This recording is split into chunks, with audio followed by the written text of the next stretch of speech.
গোয়েন্দা সূত্র ও পূর্ববর্তী সময়ে আটককৃত পাচারকারীদের দেওয়া তথ্য মোতাবেক জানা যায়, সাগর পথে মালয়েশিয়া পাচারের উদ্দেশ্যে নারী ও শিশুসহ বেশ কিছু সংখ্যক দুর্গম পাহাড়ে কোস্টগার্ডের হানা, অস্ত্রসহ পাচারকারী চক্রের ৩ সদস্য আটক। বিস্তারিত থাকছে কক্সবাজার থেকে কামাল উদ্দিন জয়ের প্রতিবেদনে। টেকনাফের গহীন পাহাড়ে বিশেষ অভিযান পরিচালনা করে দেশীয় আগ্নেয়াস্ত্রসহ ৩ মানব পাচারকারীকে আটক করেছে কোস্টগার্ড। একই অভিযানে পাচারের উদ্দেশ্যে বন্দী করে রাখা নারী ও শিশুসহ ৭ জনকে জীবিত উদ্ধার করা হয়েছে।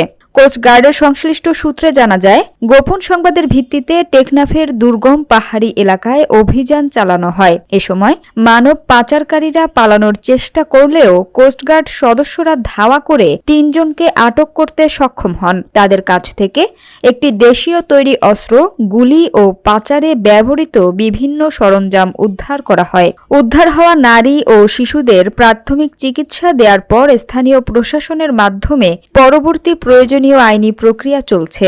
আটককৃত মানব পাচারকারীদের বিরুদ্ধে মামলা প্রক্রিয়াধীন রয়েছে।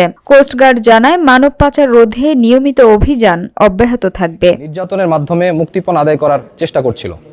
উদ্ধারকৃত ব্যক্তি, জব্দকৃত আগ্নেয়াস্ত্র ও আটককৃত অপহরণকারীদের পরবর্তী আইনানুগ ব্যবস্থা গ্রহণের কার্যক্রম প্রক্রিয়াধীন রয়েছে। মানব পাচার রোধে বাংলাদেশ কোস্টগার্ড ভবিষ্যতেও এ ধরনের অভিযান অব্যাহত রাখবে।